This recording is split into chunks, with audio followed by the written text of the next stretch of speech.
안녕하세요. 새해를 맞아서 첫 인사 드리는 리더십 강좌의 전찬입니다. 어리석은 사람일수록 일을 잘 아는 체하고 아랫사람들에게 물어보기를 두려워하며 또 의심스러운 것을 어물쩍 덮어준 채 있다가 이 아전들의 술수에 빠지는 수가 많다. 바로 조선 후기의 실학자죠. 다산 정약용 선생님의 말씀입니다. 그렇습니다. 이 열린 마음이야말로 삶의 지혜이자 리더의 핵심 요건이 아닐까 싶은데요. 오늘 이 다산 정약용 선생님의 리더십에 대해서 알아보도록 하겠습니다. 국방대학교의 김종두 교수님 모시고 말씀 들어보도록 하겠습니다. 큰 박수 부탁드릴게요.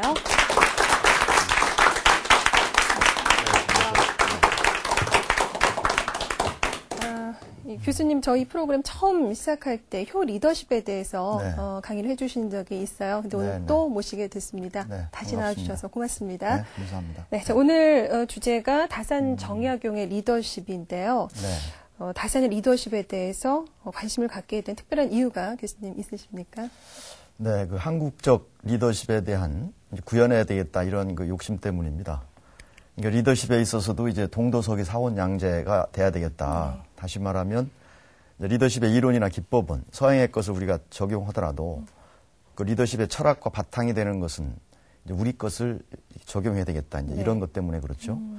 그래서 그 이제 한국의 리더십 인물들 중에서도 한국 인물을 좀 모색해 보다 보니까 다산 선생님을 찾게 됐는데 특히 그 다산 선생님의 유적지를 쭉 전국적으로 돌아다니면서 이제 그분에 대한 감명을 많이 받게 됐습니다. 네, 그렇군요.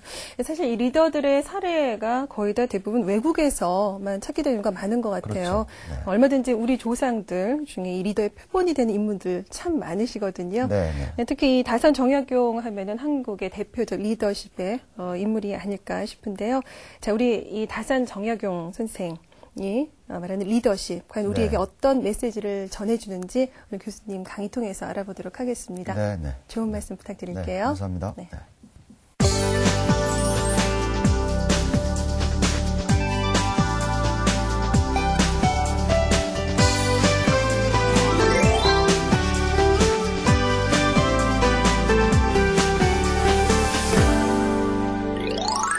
현재 한국 사회는 그 리더십의 르네상스를 맞고 있다라고 할 정도로 이 리더십에 대해서 아주 관심이 많습니다.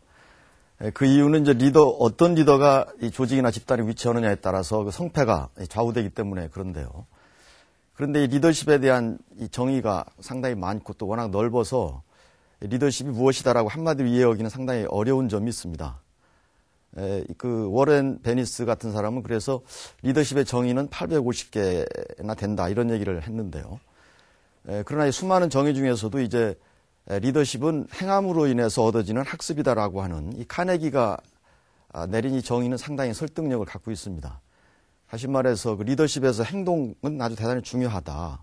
행동과 리더십은 상당한 밀접한 관계를 갖고 있다 이런 정의인데요. 그런데 이러한 이제 행동이 어떻게 해서 나오느냐 하는 것이죠. 그래서 행동이라고 하는 것은 그냥 나오는 것이 아니라 지정의 행, 리더십을 어떻게 알고 또 어떻게 느끼고 어떻게 다짐함으로 인해서 행동으로 옮겨지느냐라고 하는 이 지정의 행은 이제 가치의 4대 구성 요소라고도 얘기를 합니다. 그래서 이제 이러한 그 행동과 리더십이 상당히 중요한데 우리가 이제 다산 선생님 같은 경우는 실학자이면서도 행동으로 보여준 행동하는 지식인이다 이렇게 우리가 알고 있거든요. 그래서 이러한 다산을 통해서 한번 한국적 리더십을 이해해보자. 이런 의미에서 제가 이번 강의를 이런 제목을 선정하게 됐습니다. 우리 21세기를 얘기할 때 지식정보화 시대다 이렇게 얘기하고 있습니다. 그러니까 21세기 리더에게 요구되는 리더십 역량이 결국은 지식과 정보다 이런 얘기인데요. 그러니까 지식과 정보를 기반으로 했을 때 리더십을 발휘할 수 있다. 이제 이런 의미가 되겠습니다. 그런데 이러한 지식과 정보라고 하는 것이 어떻게 했을 때 리더십과 연계되느냐라고 하는 것은 그 의미를 정확히 이해할 필요가 있다고 생각합니다. 이게 지식이라고 하는 것은 이제 알지자에 식별할 식자거든요. 그러니까 내가 알고 있는 내용을 분명하게 식별해서 알고 있는 상태. 이것이 이제 리더십에서의 지식이고 또 정보라고 하는 것도 이 뜻정자와 알릴 보자거든요. 내가 알고 있는 이런 뜻을 분명하게 상대방에게 알릴 수 있을 때 이것이 리더로서의 하나의 지식과 정보다 이렇게 얘기할 수가 있습니다. 그런데 이제 우리 리더십에서 요구되는 지식과 정보는 그 리더십의 기본 요건이라고 하는 be, know, do라고 하는 내용이 있습니다. 그러니까 리더에게는 인격과 지식과 행동이 밸런스를 유지했을 때 그것이 이제 리더십 역량으로 연결된다라고 하는 것이거든요. 그래서 우리가 리더에게는 지식과 정보가 아주 대단히 중요한데, 근데 이런 것을 어디서 찾느냐라고 하는 것을 보면 대체로 이것을 인터넷에서 찾는다라고 생각하는 분들도 있지만, 대체로 책을 통해서, 뭐 또 인터넷을 통해서도 찾기는 찾습니다만, 책을 통해서 가장 많이 찾는다고 합니다. 그래서 세계적으로 어떤 책이 가장 많이 읽혀지고 있느냐라고 하는 것을 보면 알 수 있는데, 세계적으로 어떤 책이 가장 많이 읽혀진다고 생각하시죠? 예, 성서. 예, 그렇습니다. 그 다음이 이제 논어라고 이렇게 얘기를 하죠. 그러니까 3,500년 전에 나온 성서나 2,500년 전에 나온 이런 논어, 이런 책들을 통해서 우리가 지식과 정보를 얻고자 한다라고 하는 것입니다. 그래서 오늘은 200년 전에 나온 그 다산의 어떤 여러 가지 저서들을 통해서, 다산은 542권이라고 하는 그 많은 책을 쓰신 분이고요. 또 유선시사라고 그래서 오직 그 착하고 옳은 것만을 스승으로 삼는다라고 하는 그 당파 싸움에서도 상대방의 당파에 관계없이 이렇게 세상을 살아갔던 이런 분의 다산 사상을 통해서 한번 그 오늘 리더십을 생각해보는 시간을 갖도록 하겠습니다. 그래서 이제 다산은 누구인가, 또 왜 다산의 리더십인가, 또 우리가 다산을 통해서 뭘 배우고 현대 리더십과 어떻게 접목할 것인가, 이런 순으로 제가 설명을 하겠습니다. 여러분, 다산하면 떠오르는 것들이 어떤 것들이 있습니까?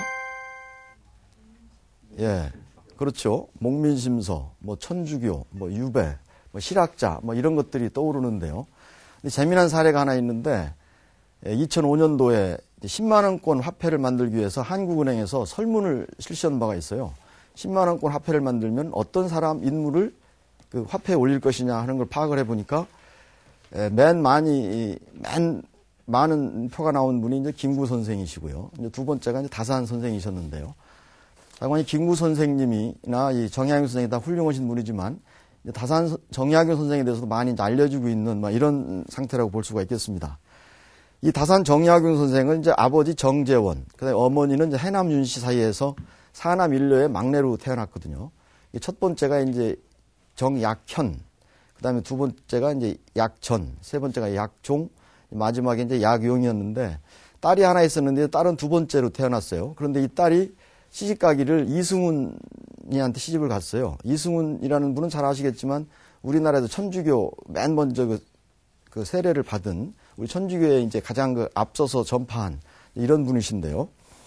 또한 그 이제 큰형은 뭐 아파서 이렇게 병사했지만 나머지 형제들은 다 천주교와 깊이 관련이 있어서 유배를 가거나 또 순교하거나 이렇게 해서 이 다산 집안은 천주교와 상당히 깊은 관련이 있습니다. 또 이 다산 선생님을 이해하는 데는 이분의 이름과 이제 호를 보면, 아, 이분이 어떤 성향을 가지고 살았구나 하는 걸 알 수 있는데, 이 이름 중에서 이제 귀농이라고 하는 이름이 있어요. 돌아갈 귀자, 농사농자. 이 다산이 태어난 해가 그 사도세자가 그 영조 임금한테 이제 뒤죽간에 갇혀서 죽는 그 해에 태어나서 그 아버지가 생각하기를 임금이 자식을 죽이는 이런 세상에 내가 벼슬을 해서 뭘 하느냐 해서 고향에 가서 농사나 짓겠다 해서 이제 다산의 이름을 귀농이라고 졌다고 그러죠. 또 이제 열수라고 하는 호가 있는데 이제 한강변에서 살았다 해서 열수라고 했고요. 이제 사암이라고 하는 이 호는 이제 100세 이사 성인이 불호 이래가지고 이제 100년 후에 성인이 나타난다 하더라도 미혹함이 되지 않도록 살아가겠다라고 하는 의미로 이제 기다릴 사자 암자 암자에서 이제 사암이라고 졌다고 그러죠. 또 다산은 이제 강진 귤동마을에서 18년간 유배를 살아서 다산이라고 했고, 여유당이라고 하는 호가 있는데 이건 39살 때 여자라고 하는 것은 이제 약동섭천, 그러니까 겨울에 얼음판을 걸어갈 때처럼 아주 조심조심 걸어간다 이라는 의미고, 또 유자라고 하는 것은 야괴 살인, 그러니까 이웃에 있는 사방에 있는 이웃을 두려워한다는 식으로 이제 주변을 좀 살핀다. 이제 이분이 39살 이전까지 뭐 암행어사도 하고 여러 가지 이제 공직자로 생활하면서 너무나 이렇게 강직하게 근무를 하다 보니까 주변에 이제 적이 많이 생겼어요. 그래서 천주교하고 별로 연관이 없는데도 천주교 연관에 있다고 그래서 하도 모함을 하니까 이제는 내가 이제 공직을 그만두고 고향에 가서 학문이나 연구해야 되겠다 해서 39살 때 여유당이라고는 호를 짓거든요. 그 다음에 이제 이분이 이제 세상을 사는 것은 75년 동안을 살았는데 이 18이라고 하는 숫자와 굉장히 관련이 있어요. 75를 18로 나누면 4가 되고 나머지 숫자가 3이지 않습니까? 그러니까 3년 동안은 이제 3살까지는 어머니 품에서 살다가 이제 4살 때 천자문을 떼고 22살까지 이제 공부를 했어요. 22살 때 진사과 이제 고시에 합격을 해서 성균관에 들어가 가지고 정조를 또 18년 동안 보필을 하게 되죠. 그래서 22살에서부터 39살까지 횟수를 보면 18년 동안을 정조를 보필하다가 천주교와 연관됐다는 모함을 받고 40살에 유배를 가서 또 18년 동안 또 유배를 살게 되죠. 그러다가 이제 유배에서 57세에 돌아와서 75세까지 18년 동안을 살다가 이 결혼한 날 이제 이렇게 돌아가시게 되는데요.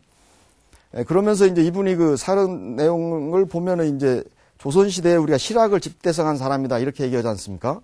그러니까 이제 유형원, 이익 이제 이런 분들로 하는 경세 치용의 실학파와 또 홍대용, 박제가 이런 분들에 대한 이제 이용 후생학파 이러한 실학을 전부 이제 집대성한 분이다 이렇게 보고 있습니다. 그래서 이분에 대해서 우리가 평가할 때는 살아있을 때보다도 이 사후에 더 이름을 빛낸 분이다 이렇게 보고 있죠. 자, 이러한 다산을 통해서 이제 왜 우리가 다산의 리더십인가를 생각하게 되는데요. 앞에서도 말씀드렸지만 유배 중에서도 오직 나라와 백성을 위해서 유선시사적인 자세로 살아갔다라고 하는 그런 점을 우리가 발견할 수가 있고요. 또 당시로서 200년 전에 현실 인식에 아주 바탕을 두고 백성들에게 목표와 방향을 분명히 제시했다라고 하는 그런 점을 발견할 수가 있는데요. 이 다산이 살았던 시대에는 세계적으로 아주 격동의 시대였어요. 그러니까 영국이 산업혁명이 있었고요. 또 미국의 독립선언, 또 프랑스의 문화혁명이 있었거든요. 또 일본의 명치유신이 시작될 무렵이거든요. 그래서 이제 이러한 세계적으로 변화가 있는데 이 조선은 당파 싸움이 나오면서 이 불안의 상태로 있어도 되겠느냐. 그래서 이제 세 가지 방향을 제시했는데 첫째는 사유체계의 변화입니다. 이게 패러다임을 바꾸자라고 하는 것이거든요. 산업공상, 양반, 천민 이런 걸 구분해가지고 이래서는 안 되겠다. 그 다음에 두 번째는 이제 법제를 개혁하자. 이게 양반 출신들은 이렇게 공부도 하고 이렇게 세상을 이렇게 밝게 살아갈 수 있는데 이런 천민이나 어떤 서울 출신들은 그러지 못했거든요. 그래서 법제를 바꿔야 되겠다. 이제 세 번째로는 이제 기술을 개발해야 되겠다. 이 너무나 이제 임진왜란 병자호란이 끝나고 나서 시간이 이제 흘렀지만 너무나 이제 굶주리니까 잘 살기 위해서는 우리가 어떻게 하면 농사를 잘 져서 이 농업량을 생산을 향상시킬 것이냐. 또 입고 있는 옷을 어떻게 하면 따뜻한 옷을 입을 것이냐. 또 어떤 기계라든가 이런 걸 만들어서 어떻게 하면 편리하게 살아갈 것이냐 해서 이제 기술을 개발해야 된다라고 하는 것을 제시를 하셨죠. 또 하나 리더십을 발견할 수 있는 것은 이분이 한국적 문화와 사상의 바탕을 둔 어떤 리더십의 표본을 보여줬다. 이렇게 볼 수 있어요. 그러니까 리더십은 우리가 이제 구성 요소가 리더, 부하, 상황 이렇게 세 가지로 보거든요. 그러니까 이분이 리더로서는 이제 금정, 찰방, 또 곡산, 군수 이런 걸 하면서 리더로서의 참 모습을 보여준 면이 있고요. 또 팔로워, 이제 부하로서는 정조를 18년간 보필하면서 참 많은 일들을 했고 또 정조로부터 총애를 받았죠.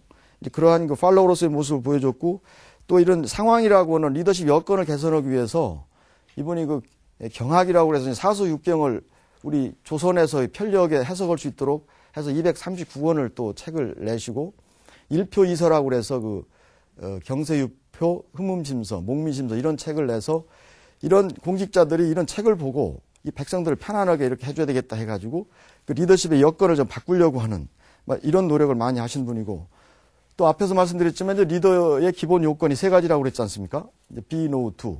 인격과 지식과 행동. 이것을 균형되게 보여준 분이 이 다산이었다. 저는 이렇게 보고 있습니다. 그래서 이러한 다산의 리더십을 이제 본받아야 한다. 이제 이런 것이죠. 근데 이제 리더십의 관점에서 보면은 다산으로부터 우리가 무엇을 배우고 또 어떤 리더십을 발휘해야 할 것인가 이런 것들을 생각하게 되는데요. 리더십의 관점에서 배울 점이라고 하면은 이제 5가지로 말씀드릴 수가 있겠습니다. 이러한 5가지를 이제 리더십과 현대 리더십과 연계한다라고 하면 첫 번째는 실사구시의 변혁적 리더십을 우리는 연계할 수 있다라고 봅니다. 이제 변혁적 리더십이라고 하는 것은 이게 1980년대 이후에 그러니까 미국에서 이제 번스나 바서와 같은 사람들이 그동안 우리 리더십이 이제 전통적 리더십은 리더십이 특성론, 행동론, 상황론 이렇게 왔거든요. 그러다가 80년대에 와서는 아무리 리더가 특성을 타고나고 행동으로 보이고 상황에 부합된다 하더라도 안 되는 그 무엇이 있다. 왜냐하면 이 변화와 혁신 워낙 세상이 빠르게 변하다 보니까 어떤 이 조직 구성원들이 어떤 욕구를 가지고 있고 어떤 가치를 지향하느냐. 그러면서 이제 어떤 신념을 가지고 살아가느냐. 여기에 따라서 어떤 지적 자극을 줘야 되겠고, 개별적인 배려를 해야 되겠고, 이제 이런 걸 통해서 리더십을 구사했을 때 리더의 의도하는 방향대로 갈 수 있다 해서 아주 복잡해진 이런 세상이 이제 된 것이거든요. 그래서 이제 변화와 혁신 리더십을 여러 학자들이 주장을 했는데 한마디로 얘기하면 도덕적 가치를 바탕으로 해서 변화를 관리하는 리더십이 변혁적 리더십, 트랜스포메이셔널 리더십이다 이렇게 볼 수가 있습니다. 이런 리더십을 다산하고 이제 연계한다라고 하면 이제 이 다산이 성리학의 폐단을 이제 주장하면서 이 성리학 가지고는 조선 사회를 잘 살도록 할 수가 없다 이렇게 본 것이죠.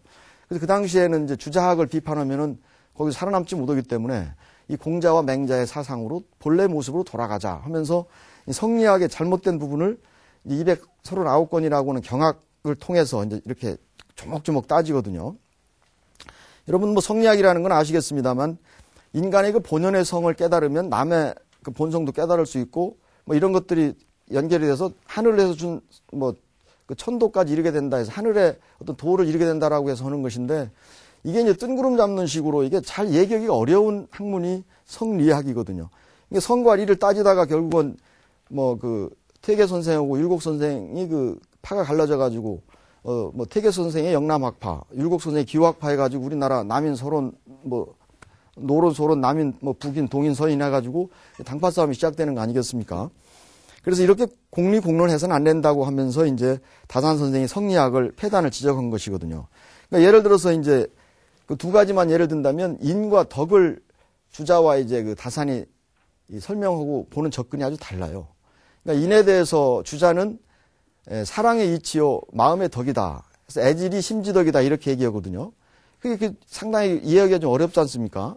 애질이 심지덕이다 그랬는데, 근데 이제 다산은 그 어질 인자가 보면은 사람인 면에 두 이가 들어가가지고 사람이 둘이라는 뜻이거든요. 그러니까 두 사람 각자가 자기의 도리를 다하는 것이다. 이인제 진기도 이렇게 얘기했는데요. 그러니까 부모와 자식이 서로 각자의 도리를 다하면 그것이 좋은 사랑으로 연결돼서 인이 된다. 또 스승과 제자, 남편과 아내, 또 형과 아우, 뭐 이런 사람들끼리 자기의 각자의 도리를 다하면 그것이 인이다. 이렇게 이제 다산 선생은 풀었거든요. 또 덕이라는 것에서도 보면은 이제 주자는 이제 허령불매의 이치다 해가지고 이 허령이라고 하는 것이 이제 잡념이 없이 마음이 영명한 상태를 우리가 허령이라고 그러는데 이 덕을 갖다가 이런 식으로 풀으니까 무슨 말인지는 모르겠거든요. 그래서 다산은 이 덕이라고 하는 것은 이 성품만 가지고는 되지 않는다. 행동이 따라야 그것이 덕이 된다. 선비면 선비답게 행동으로 따라줘야 되지 않느냐 이렇게 얘기했거든요. 그러면서 행오지 직심, 즉 행동은 행동인데 나의 바른 마음을 행동으로 옮겼을 때 그것이 덕이다. 이러면서 이제 그 원덕이라고 이제 그 다산이 풀어놨어요. 아주 그 명문장인데요. 그래서 성이라고 하는 것은 명과 도로 인해서 생겨나고 또 행이라고 하는 것은 나와 남의 그 행위를 통해서 행동이라는 것이 나오는데 이 덕이라고 하는 것은 그런 하늘에서 준 성품과 어떤 행을 합했을 때 이것이 덕이 되는 것이다. 따라서 성만 가지고는 덕이 될 수 없다. 이렇게 해가지고 이제 그 원덕을 발표하고 그러는데요.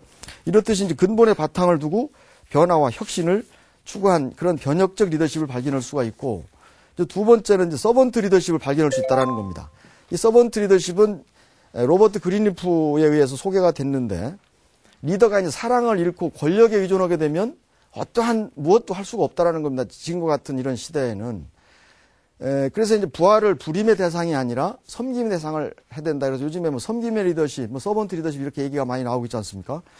이 다산의 그 서번트 리더십을 찾아보면은 다산은 사궁이라고 그래서요. 궁원 사람들이 네 신분이 있는데 이제 그것이 이제 고아, 또 과부, 호라비, 또 혼자 사는 노인 이런 분들에 대해서는 특별히 보살펴야 된다. 이렇게 얘기했고, 또 원목이라고 하는 것을 이 글을 쓰면서 이 목민관이라고 하는 사람들이 백성을 위해서 있는 것이지 백성이 목민관을 위해서 있는 것이 아니다. 근데 왜 이렇게 목민관들이 백성을 못 살게 구느냐. 이러면서 목민관은 사랑을 실천해야 된다. 이렇게 강조하면서 써놓은 책이 이제 흠음심서거든요. 당시에는 그 목민관들이 입법, 사법, 행정 3권을 다 가지고 있었기 때문에 엄청난 법을 막 이렇게 휘둘렀거든요. 그래서 그 법을 어그러지 않도록 해야 된다라고 하면서 이제 심지어는 그 사형수들한테도 부인들이 그 감옥에 와서 이 잠자리를 같이 해서 자식을 생산할 수 있는 그런 기회를 줘야 된다라고 하는 그런 그 어떤 사랑의 이런 것들을 베풀어야 된다고 얘기를 하셨고, 또 이분이 써놓은 시가 한 2,500수가 있어요. 근데 그 중에 보면은 그 애절량이라는 시가 있는데 이게 슬플의 자, 이 자를 절자, 이 양자는 이제 남자의 어떤 그런 생식기를 얘기하는 것이거든요. 이 세금을 하도 많이 걷어가니까 아기를 낳자마자 인두세락에서 걷어가고 그러니까 이제 그 남편이 내가 애를 많이 낳은 죄다 해가지고 자기의 생식기를 그냥 부엌칼 갈아가지고 이렇게 잘랐습니다. 비명소리를 듣고 부인이 가보니까 피가 방에 그냥 흥건한데 부인이 그 남편의 진짜 고추를 들고 사또한테 가가지고 이 억울함을 호소하려고 했을 때 그 문지기 아전들이 그 부인을 그냥 발로 차가지고 둥글게 만드는 이러한 처참한 모습을 보면서 쓴 시가 애절량이거든요. 이런 것처럼 이분이 이제 다산이 궁극적으로는 우리 조선에서 인도주의를 구현해야 된다라고 하는 이런 서번트 리더십을 발견할 수가 있고요. 그 다음에 세 번째는 이제 그 멸사봉공의 가치중심 리더십인데, 이 가치중심 리더십도 이게 미국에서 그 수잔 쿠즈마스키, 토마스 쿠즈마스키 부부가 이제 이런 가치중심 리더십을 내놨는데, 한마디로 해서 인간은 이제 가치에 따라서 판단하고 행동 방향을 선택하는 그런 속성이 있거든요. 그래서 우리가 가정에서 가훈을 정하고 학교에서 교훈을 정하는 이유도 이게 이제 가치 리더십들이거든요. 근데 다산은 이제 가치를 제시하면서 보면 인과 이제 염을 강조했어요. 그래서 염 중에서 특히 보면 육념을 강조했는데, 첫째는 재물에 청렴하라. 이 부정부 펴지 말라는 얘기죠. 두 번째는 여색에 청렴하라. 이 색에 청렴하라고 그랬어요. 요즘에 뭐 정치인들이나 높은 사람들이 이 성추행 이런 것 때문에 아주 고생하는 사람들 많이 있지 않습니까? 세 번째는 지구에 청렴하라라는 얘기죠. 뭐 진급이나 보직 때문에 뭐 돈 들고 돌아다니지 말아라. 이제 그렇게 했을 때 이제 투명하게 리더십을 발휘할 수가 있고, 근데 권위를 유지할 수가 있고, 이제 강직함을 보일 수 있다. 이래서 이제 이러한 청렴과 같은 가치를 바탕으로 지도력을 발휘된다라고는 가치 중심 리더십. 뭐 원칙 중심 리더십은 원래 이제 나침판이 자침을 향하듯이 리더는 항상 변할 내야 변할 수 없는 그런 리더십을 이렇게 원칙을 적용해야 된다. 이제 이런 것이 이제 스티븐 코비의 원칙 중심 리더십인데요. 다산은 이를테면 이런 수기치인, 리더는 자기 몸을 닫고 그러고 나서 어떤 리더십을 발휘하는 수기치인, 이것도 하나의 원칙이죠. 또 귀노미냐라고 그래가지고 모든 백성들이 균등하기 때문에 이 차별을 해서는 안 된다. 이런 것도 이제 하나의 원칙이고, 효제자, 뭐 청렴 이런 것을 원칙이라고 볼 수가 있죠. 마지막으로 이제 인재 활용의 슈퍼 리더십을 들 수가 있어요. 다산은 이제 이 슈퍼 리더십도 이제 미국에서 만스나 심스 이런 사람들이 이제 개발한 건데, 이 정보 통신이 발달되면서 이 부하들이 리더보다 더 많은 지식과 정보를 가지고 있을 경우에는 그 부하들에 의해서 일을 이루도록 하는 것이 효율적인 리더십이다. 이런 의미인데요. 다산은 이제 이렇게 하기 위해서는 인재를 양성해야 된다 해서 이제 서울 출신이나 노비 이런 것들 구분하지 말고, 특히 목민관은 인재를 얼마나 잘 등용하고 나라 살림을 전략하느냐. 그래서 용인과 이제 이재를 강조했거든요. 이제 군자 소인 천연 동류 해가지고 군자나 소인이나 하늘에서는 똑같은 사람으로 내놨다. 차별해서는 안 된다. 성상근, 습상원. 이 성품이라는 것은 가깝게 누구나 똑같이 타고난 것이고 습관만 달라지는 거기 때문에 교육만 잘 시키면 되는 것이지 사람을 구분해서는 안 된다. 이제 이런 것을 이렇게 강조를 하셨어요. 그래서 하나의 지금으로 보면은 인재 활용을 통해서 많은 사람들이 국가에 기여할 수 있도록 하는 이런 슈퍼 리더십을 강조했다. 이렇게 볼 수가 있습니다. 그러니까 지금까지 이제 우리가 다산을 통해서 한국적 리더십의 지혜를 한번 얻고자 해봤습니다. 앞에서도 말씀드렸지만 한국은 지금 리더십의 르네상스 시대다라고 할 정도로 리더십의 중요성은 뭐 언론이나 뭐 여러 가지로 여러분들 다 느끼고 있지 않습니까? 그런데 이러한 리더십을 우리가 어디서 찾을 것이냐? 서양에 있는 그렇게 이론이나 인물들만 가지고는 되느냐? 한국에 적용할 수 있는 그러한 리더십을 찾아야 될 것이다. 그런데 저는 다산 선생님의 수많은 책을 제가 56권을 가지고 있는데요. 보고 또 이분의 유적지를 다녀보면서 이 어려움과 고난을 당하면서도 오직 나라와 백성을 위해서 18년 동안 유배 가가지고 정말 나라를 위해서 그렇게 한다라고 하는 것이 참 어려운 거 아니겠습니까? 그래서 이런 분들의 정신을 우리가 본받고 그럼으로써 우리 한국적 리더십을 구현해 나가야 된다. 이런 마음에서 여러분들한테 이렇게 말씀을 드렸습니다. 예, 경청해 주셔서 감사합니다.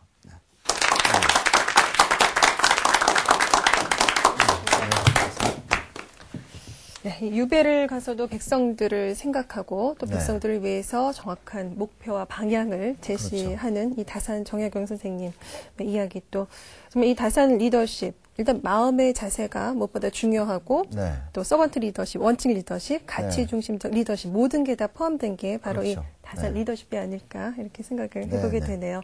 저희 방청객 여러분도 진지하게 강의를 들으신 것 같은데요. 궁금한 점 있으신 분 질문 받아보겠습니다. 네. 다산에 대한 좋은 말씀 감사드립니다. 네. 저 다산 정약용 하면 목민심서가 떠오르는데요. 목민심서가 말하는 리더의 핵심은 무엇이고 요즘 시대에도 접목시킬 수가 있는지 궁금합니다. 네, 네. 아, 좋은 질문이신데요. 그 목민심서의 핵심은 하나의 그 목민관 다움을 유지해야 된다. 이게 리더다움을 얘기하는 것이죠. 그래서 목민심서를 쓰면서 다산 선생은 내가 이 목민심서를 쓰는 이유는 이 목민관들이 목민에만 관심이 있고 그 백성을 사랑하고 이런 데는 별로 잘 못한다. 그래서 내가 이 책을 써서 이 책을 보고 잘 하도록 하기 위해서 이 책을 쓴다. 이런 얘기를 하고 있거든요. 또 이제 이 목민심서를 현대 리더십과 연계한다면 이를테면 이제 그 사랑, 이 백성들을 사랑하고 그 어려운 여건 하에서도 유선시사라고 하는 오직 착하고 옳은 것만을 스승으로 삼으면서 백성 위에 따라하고 하는 사랑, 서번트 리더십을 얘기할 수가 있고요. 그 다음에 이제 또 이분의 어떤 이제 율기라든가 부임이라든가 해관할 때 어떻게 되느냐라고 하는 이것이 원칙이거든요. 공직자로서 원칙 중심 리더십이고 청렴이나 또 효제자로 하는 이런 가치를 했다라고 하는 것은 가치 중심 리더십과 연계할 수 있다고 생각합니다. 네. 네, 오늘 다산 정약용 리더십 굉장히 방대한 내용인데 아주 네. 쉽고 간략하고 또 재밌게 설명을 해주셔서 네, 고맙습니다. 감사합니다. 오늘 좋은 강의 고맙습니다. 네, 감사합니다. 네.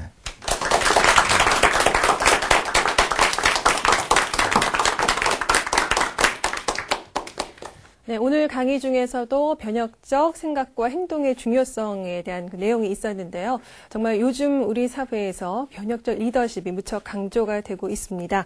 그 핵심은 바로 비전을 제시하는 능력에 있다고 할 수 있는데요. 어떻게 하면 올바른 그런 비전을 제시하는 리더가 될 수 있을까요? 비전은 바로 미래에 대한 지식을 얻는 데서 출발합니다. 오동나무 한 잎이 떨어지는 것을 보고 가을이 옴을 알 수 있다라는 이 현인들의 가르침, 곰곰이 생각해 볼 필요가 있지 않을까 싶네요. 오늘 리더십 강좌 여기서 모두 마치겠습니다. 다음 시간 다시 인사드리겠습니다. 고맙습니다.